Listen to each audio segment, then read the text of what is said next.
রবিবার সকালে হরিশ্চন্দ্রপুর থানার সুলতাননগর গ্রাম পঞ্চায়েতের কুশল গ্রামে বোম স্কোয়াড টিম পৌঁছে উদ্ধার হওয়া 5টি বোমা নিষ্ক্রিয় করলেন। উপস্থিত ছিলেন হরিশ্চন্দ্রপুর থানার পুলিশ সহ বোম স্কোয়াড টিম। তো পাওয়া গেছিল, আজকে কি হলো? আজকে সেটা উদ্ধার হয়েছে। আচ্ছা, ও কোথায় উদ্ধার হয়েছে? এটা কুশল গ্রামে। আচ্ছা, সেগুলিকে আজকে নিষ্ক্রিয় করা হলো? হ্যাঁ, কি হলো এখানে আজকে? আজকে বোমাগুলো উদ্ধার করে সেটা পরীক্ষা করা হলো যে এখন আছে।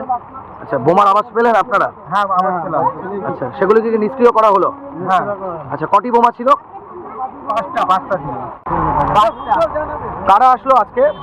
বম স্কোয়াড এসেছিল, বম স্কোয়াড টিম এসেছিল। আচ্ছা, ওনাকে নিষ্ক্রিয় করলো? হ্যাঁ, করলো। আচ্ছা, কারা রাখলো বোম কিছু জানেন? না, ওই সম্বন্ধে কোনো